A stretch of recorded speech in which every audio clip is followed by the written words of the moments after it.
Hi, everybody, and welcome to another episode of the Rubbin' is Racing Daily Fantasy NASCAR show. This week, we're talking about the STP 500 from Martinsville Speedway in Ridgeway, Virginia. I'm Sean Big Papa Williams. And I'm Adrian Woodruff. And we're without Jamie Lear this week, but he'll be back next week, and we'll have all the picks for you. We're talking about short track that thinks she's a speedway. The paperclip, as she's known, is one of NASCAR's most entertaining tracks. With Jeff Gordon's retirement here, we have a new master of the clock set to be crowned, someone to dominate this track for time to come. The forecast for this weekend is sunny skies, 57 degrees for the 500 lap affair. This means that laps led will be at a premium as well as fastest laps, so you need to pay attention to that this week. It's very important. Also, this is a track where we'll see a lot of wrecks and a lot of possible action, including off of pit row, where drivers are going to be struggling to not be an even-numbered car, as you don't want to be the outside line during the double file restarts. Adrian, what's your thoughts on the wreck situation this week? Oh, boys, I'm so excited for Martinsville. Martinsville's probably my favorite track on this circuit. It just guarantees exciting racing throughout the entire 500 laps. Like you were saying about the pit road, it's a really tight pit road. Dover is probably the only pit road that can compare to this. A lot of the pit boxes are around a corner, so teams are going to have to hit around a corner and have a lot of blind spots for the driver and the crews. That's very dangerous at Martinsville. And drivers get a lot of road speed penalties. Press conference on Friday, why he thought he had one more. It was just bonehead speeding penalties that had done him in over the years. So Martinsville's one of those tracks where you really can make a lot of mistakes. There's a lot of opportunity to make mistakes, but the drivers who have success here are the ones who can capitalize on others' mistakes. But yeah, as for Martinsville, it's an awesome track. One thing the drivers have to deal with is after every caution comes out, you'll notice the drivers will come on the radio and immediately ask their crew chief where they're at, odd or even. Because if you're on the outside, if you're an even number, it just does not bode well for you going into turn one, because they're just going to everyone's going to go around you on the inside. No one cares to let you in line. And it's just like a traffic jam that they don't want you to be a part of. Right. And you can catch all of the awesome Martinsville action this week on Fox Sports 1 at 1 p.m. Eastern. That's April 3rd. With that said, I think it transitions us in to start talking about some drivers, and it's time for the Burning Rubber segment. And Burning Rubber, baby! There you go. I knew you would figure it out with Lear not being here. It fell on you. So, bro, who is your guy to burn some rubber this week, Adrian? Oh, man. Glad to be back. That last week, it took a lot out of me to not have NASCAR this weekend. This weekend, for my burning rubber pick, I'm going with one Joey Logano, driver of the number 22 Pennzoil Ford. Joey's starting on the pole. He's had a super fast car, third straight Martinsville pole. He has the top five in 3 of the last 4 Martinsville races. And, of course, the race he didn't have a top 5 out of those 4 races was the wreck that Matt Kenseth involved him in, I'll say. He's led 315 of the last 1,000 laps at Martinsville. He has a driver rating over 110 in his last 4 Martinsville starts. And he said in the Friday press conference that he watched November's race before he went to bed Thursday night, and he said he just went to bed angry. And he said he came to the track Friday morning more motivated than he's came to the track in a long time to prove that he could win at Martinsville, because he had that one so well in hand before Kenseth took him out, as we all know. But, let's not bear on that because it upsets us all. He's due for a win. He's an elite driver. We can all say that now. He's an elite equipment. It's weird to say with Joey Logano because he's one of those drivers that I didn't think was going to last long when he first came into the sport, but he's really come into his own. And he's got to have a win, and I just think this is the weekend that it comes. Martinsville may be all about their hot dog buns, but this weekend is going to be all about sliced bread, baby. Yeah, dude, I love Joey Bag of Donuts, and he was slated to make me a lot of money last year on this track in the fall until he was wrecked. So, love the play. I think he's an anchor and a staple for all your lineups this week. I'm really worried about ownership percentage with him, but at the same time, I don't really care because he's going to lead laps and be fast. So, with that said, I think it transitions into my pick for the Burning Rubber this week, and that's Denny Hamlin. He's 10,100, and he's next up as the master of the clock, if you will. Excuse me. He has 5 wins, 11 top 5s, 16 top 10s in 20 races. That's 25% of the time he wins on this track. 55% of the time he's in the top 10, and 80% of the time, 55% of the time he's in the top 5, and 80% of the time he's in the top 10. Sorry about that tongue twister there. He qualified 8th, so you're gonna get some positive positions out of him, which is always good as well. And a bonus is he's led 1,315 laps on this track in the past few races here. I have this race being between Hamlin and Logano, so it might be a good idea, in my opinion, to just start your lineups with both of them. What are your thoughts, buddy? Yeah, you said Denny Hamlin's next to become the king of the clock if he isn't already there. I'll say, because Denny Hamlin is so good at Martinsville. He says his favorite track. He says that every time he comes here. The track is in Martinsville, Virginia. Denny's from Chesterfield, Virginia. Other than Richmond, I think Martinsville's the closest to his home that they race at. So, of course, there's a lot of bragging rights that come along with this race. All Denny's friends and everyone that he grew up, everyone that grew up watching Denny race is going to be at this race. And Denny wants to show him. He wants to show him that all those speeding penalties that he's gotten over the past few years don't necessarily define how he is as a driver at Martinsville. And I was actually at the Martinsville race last year where Denny held off Brad Keselowski at the end. And he was driving the wheels off that car. He knows how to get it done in Martinsville. Denny Hamlin is a great player. Yeah, like the one thing that I really loved about Hamlin is I was watching the clock special that they had on Fox Sports 1, and just the amount of attention he paid to learning this track from Jeff Gordon and Jimmy Johnson is amazing. And both of those drivers commented on how much time he put in learning what they did and how they dominated this track. And that's why I love him as a player this week. But that finishes up our Burning Rubber segment without Lear. So what we're going to do, since you're one guy shy of the Burning Rubber this week, we're going to give you both. We're both going to give you 2 drivers in the value segment, and we'll start off with Adrian. Adrian, who's your value play this week, buddy? Your first one. My first value play this week is Trevor Bayne. We're back at it again, boys. Trevor Bayne is finally in a spot where he can label it, starting in the 32nd position. He's driving top 15 equipment for sure, and you just can't really find that as far back as he started. He crashed with 20 seconds left in Friday's practice. He went into the corner after he said they ran the entire practice in race trim, and they finally switched over to qualifying trim. And he moved up to 7th on the board as a qualifying lap during the Friday practice before qualifying. But at the next corner that he went in after setting that lap, he said his brakes locked up and he backed into the wall. And then they had to go to a backup car, and they're still struggling a little bit with it this week. But if you believe that he's not going to be leaning on Greg Biffle and Ricky Stenhouse Jr. for their notes, what they've accrued over the weekend, Trevor, he's one of those plays where he's not a guarantee, but there's not more potential on the board really at this price. Of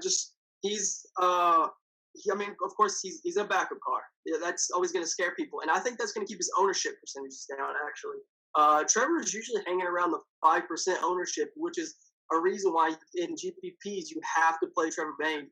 Sprinkle him in if you're going to take down those big GPPs, because you can't just put chalk in every position, or there's going to be 70 of the same lineup that you have. And I think Roush Fenway's on the way back. Ricky Stenhouse Jr. got a top 5 last weekend at a really tough track that's really hard on equipment.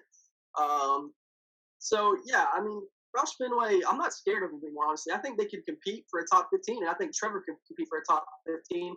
And he finished 18th in this race last year with a wrecked race car where he caused the caution 3 times. Yeah, dude, I like the Bane train this week.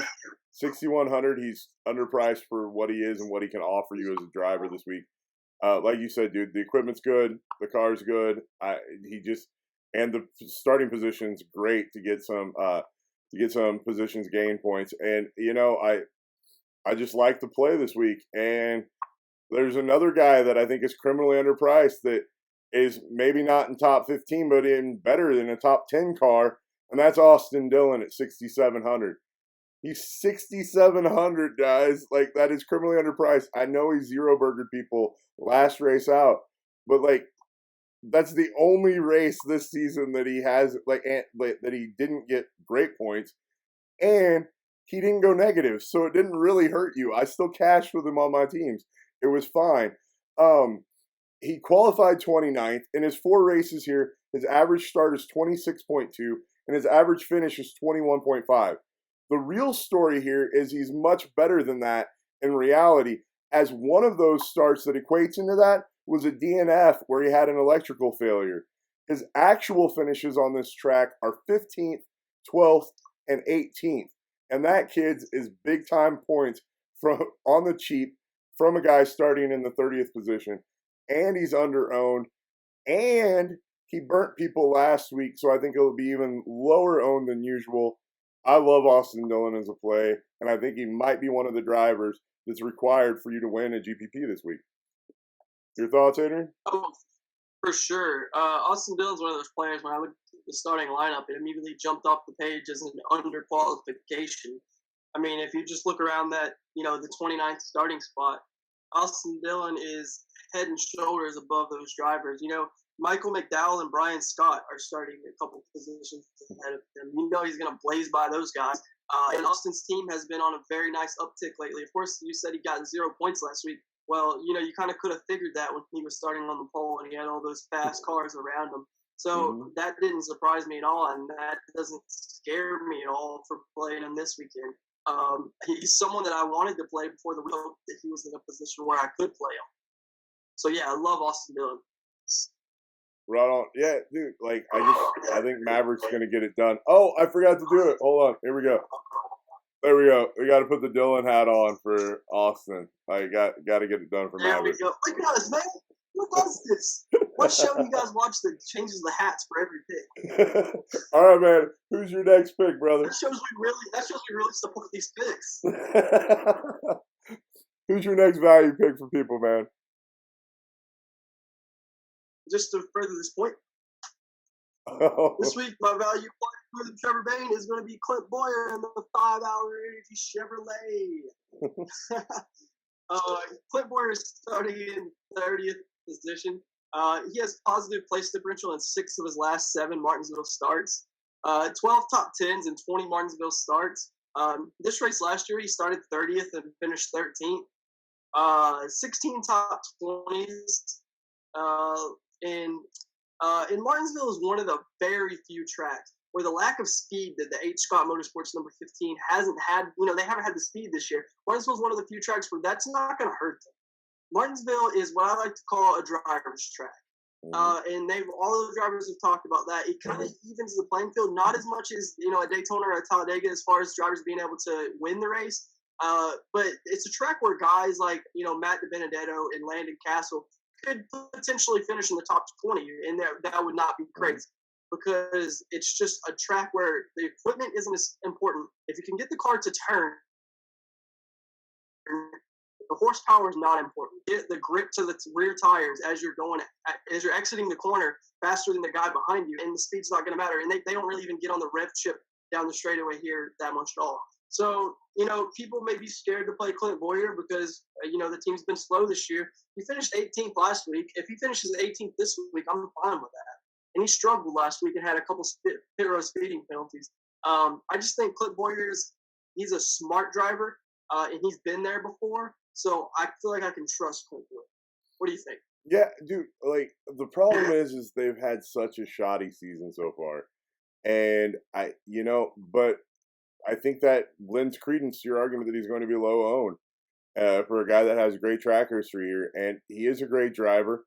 We know he's biding his time till he gets his new ride next year. But at least the track here gives him an advantage as a driver, even though he's in inferior equipment. I actually like the play. It's kind of a sneaky play. I like he ran good in practice, ran good in qualifying. There are definitely worse plays out there, and if you can get a guy that's that skilled at low ownership, go for it, man. I don't know, man. He's been so bad. That team's been so bad in that equipment like all year. That's my one concern.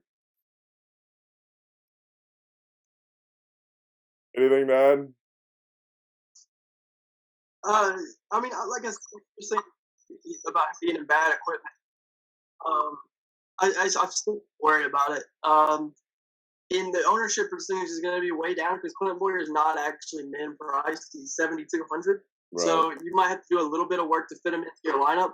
But I honestly think Clint Boyer's ownership to be under 10. And I mean, Clint Boyer won't be in every one of my lineups, but you can bet that he's going to be in some of them, and some of them that I hope to take down GPPs with. And I just hope that everyone is kind of. And I'm not saying you have to play Clint Boyer, but Clint Boyer, you need to be in the Clint Boyer mindset this weekend, if that makes sense. Because the only way you're going to take down the GPPs is to play Clint Boyers. You know what I mean?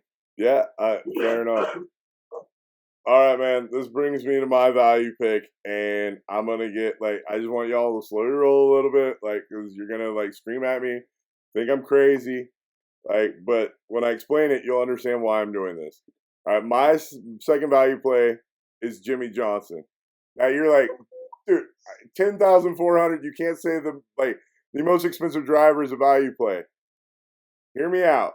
The reason why he's a value play is if we're talking about dominance at Martinsville, the only other guy possibly challenging Hamlin for the keeper of the clock, I like that better than the master of the clock. Keeper of the clock. No. The timekeeper. The timekeeper, yes. No, his stats are sickening. In 28 races, he has 8 wins, so he wins 28.5% of the time. 18 top 5s, that's 64% of the time. And 22 top 10s. It's 78% of the time the guy finishes in the top 10. Oh, yeah. And he's led 2,746 laps on this track. That's more than double Denny Hamlin, who's second. That's just crazy. This means even at the absurd $10,400 price tag, he's still technically underpriced for the driver he is and the point potential he gives you on this track. Now, let's consider he qualified qualified low in 24th, which means a lot of people may be straying away from him. We've seen this in NASCAR before. A lot of people don't understand that you want great drivers that start towards the back of the pack. And I think you can take advantage of this. And I think people are also going to be scared off of that 10-4 price tag, because if you jump down from him, it opens it up to where you don't have to take a lot of risks on the Baines of the world, on the Austin Dillons. And I think a lot of people are going to avoid it and leave Jimmy Johnson's ownership percentage way under what it should be this week, also making him value. So even though he's not value in the sense of the word being the most expensive driver, I just think he's value you can't pass up even at the 10-4 price tag. Your thoughts, bud?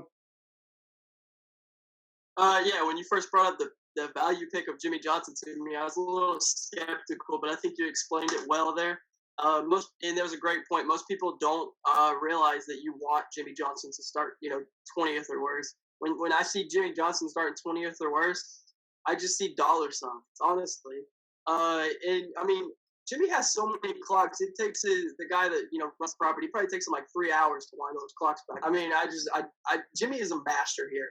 He's so good. Honestly, in my opinion, he's the greatest driver in NASCAR. I don't think you can argue that. I mean, Jimmy just has the total package. He does not make mistakes, and he knows Phil. And other than Jeff Gordon, over the years, Jeff Gordon's really been the only one that's been in Johnson's way when he's, contending for a win. And with Jeff Gordon out of the picture, I think Jimmy's licking his chops. Right, and I mean, dude, I know it's difficult, but I actually really like pairing the 3 superstars on this track together, and you can do it. You can put Logano, you can put Hamlin, and you can put Jimmy on a team and get a lineup together. It's possible to do. You just have to be smart and creative with it. And What were you saying? You have to stack three superstars. Anyone that thinks that you can't, have three top tier guys. If you're thinking, four guys, you're not going to win. You need to have three studs guys. Well, like I said, dude, I think a lot of people are going to try to save down from those top two, the top three that are in the 10K, and like especially if you get away from Jimmy, you can do it. Money to make money. Yeah. With that said, also, dude, I didn't throw this in there. Like, with his recent track history here, like, I think that'll also stir people off of him. I don't know why. Like, it's just an anomaly in what is a great sample size for his dominance here. But I think that finishes up the value segment, even though one of them was value of an interesting persuasion from from my definition of value. But with that, it's time for the Going to the Garage segment. This is where we talk trash on drivers or on their equipment or on where they qualified or on their price or maybe a little bit of all of them. It just depends. But regardless, these are guys you don't want to own in your DFS tournaments this week. And so far, we have been spot on this for most of the season. Adrian, start us off, brother. Who you got going to the garage this week? Yes, sir. I think this driver is kind of a perfect storm for all those things you just mentioned. Coleman Menard Chevrolet for Rich Children's Racing.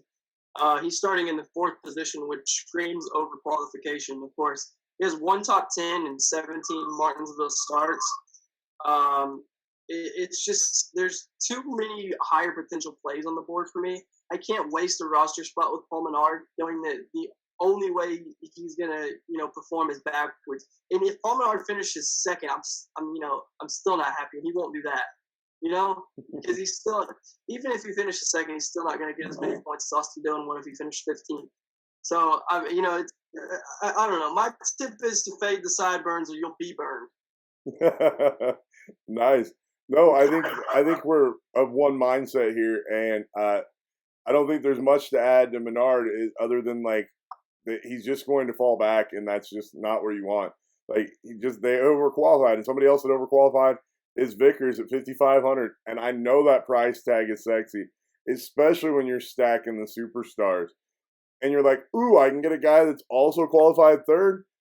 Look, I understand it. I spent all week building lineups with a guy. The problem is his third place qualification is literally 3 spots better than he's ever finished at this track. But even better than that is every time he's had a top 10 qualification, he's finished worse than what he started. And an average, he falls back at an average of 8.6 positions anytime he starts in the top 10. That automatically means negative points because guess what? He's not going to be the fastest car. He's not going to lead any laps. I think it's easy to stay away from Vickers, let everybody else fall into that trap. And I think the casual DFS players will jump on him at that price to fit in the superstars and try to get it done. And at that level, you'll just be able to, you will just jump sections of the field. Adrian, your thoughts, bud?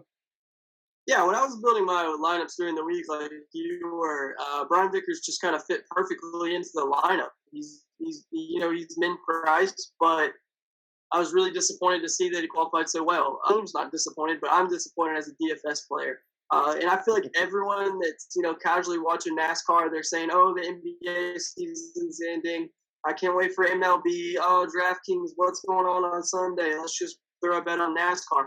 That's the majority of the people that are playing these NASCAR games. And I don't know if people really realize that, but they're going to see that Brian Vickers is starting in the top 5, and they're going to be like, DraftKings is so stupid. Why is he only 5,500? Realize that that's not how you play DraftKings NASCAR. And I really hope that it takes our advice because I think it's very good advice this weekend. Brian Vickers, of course, is a driver that you want to fit in there, and you can fit some nice drivers around him. But as far as potential, there couldn't be any less.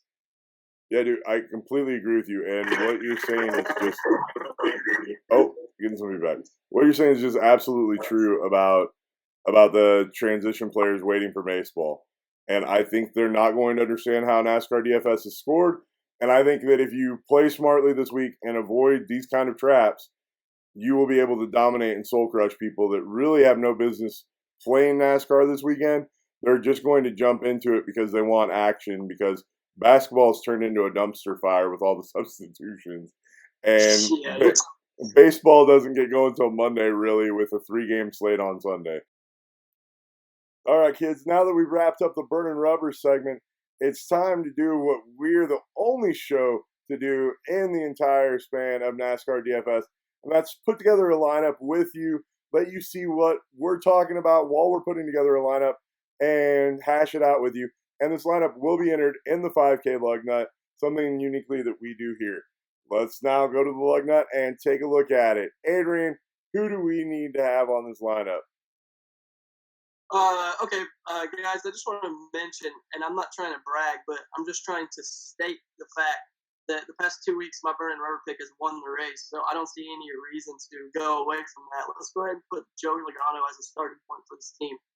You know, I can't argue with fact, and that's fact. So, all right, man. So we got Joey Logano on the team. 10-2. It does dent your salary, but it leaves you 796 left per player. 7,960 left per player. It's not too bad. I mean, I've been rocking the Earnhardt Jr. hat. He qualified low. Can move up. Has a good car. Runs really well here. One of the better drivers. Should we put him on the team? Oh yeah, Dale Earnhardt Jr. loves this track, and he says that he just gets so excited that he can't sleep the night before he comes here. Breaks him here. Even if he doesn't win, he said he just loves driving laps here. He said that he rear-ended Paul Menard and they had to go to the garage with crash damage. And he said they came back out on the track with the front nose missing on the car. And he said he still had more fun than he would have with a repaired car at any other track. So yeah, Dale Earnhardt Jr. really enjoys this track, and I would enjoy having him on this team. All right, man. That leaves us with 7,700 left. Where are we going to go from here? Let's go with Trevor Bayne. Get some salary relief from the Bayne train.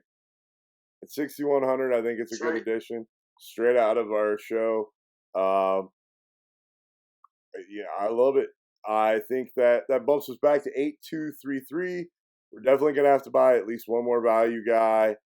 We can toy around, and you want to put Boyer on? You suggested that. I was going to say, I like your pick of Austin Dillon.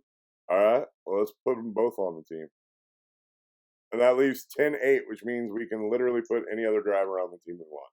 Yeah, that's a really good place to be in. I just put Jimmy Johnson. Yeah, I mean, dude, and to be honest, guys, the only issue with this lineup is that it may be duplicated.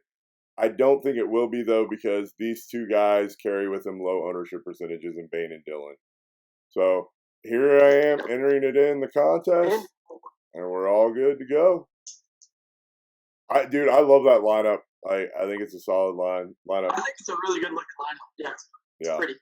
So, kids, with that, I think it wraps up another episode of the Rubbin' is Racing Daily Fantasy NASCAR show. I'll let Adrian say goodbye to y'all, and then we'll wrap it on up. Yeah, guys, thanks for watching again this week. Excited to have you guys back for another week of NASCAR action. It's going to be an exciting weekend at Martinsville. A lot of excitement heading into this weekend. The drivers have had a week off to really think about what they want to do moving forward this season. And I think they're going to come in a little fiery and ready to get at it this weekend at Martinsville. And I also want to add a side note, go Heels, playing in the Final Four tonight against Syracuse. Can't wait to watch that game, and I hope they can pull it off. Oh, I'm glad you shouted out for your Heels, because I have to represent for the World Series champion Kansas City Royals. I remind everybody to tune in after the NASCAR race to see those World Championship Royals Sunday night for Sunday Night Baseball. Guys, as always, remember to check us out on like, favorite, share on Facebook, Twitter, you name it. Help us out by sharing the word. Hopefully we're making you money this week, and hopefully we're making us money. And with that said, guys, have a great one.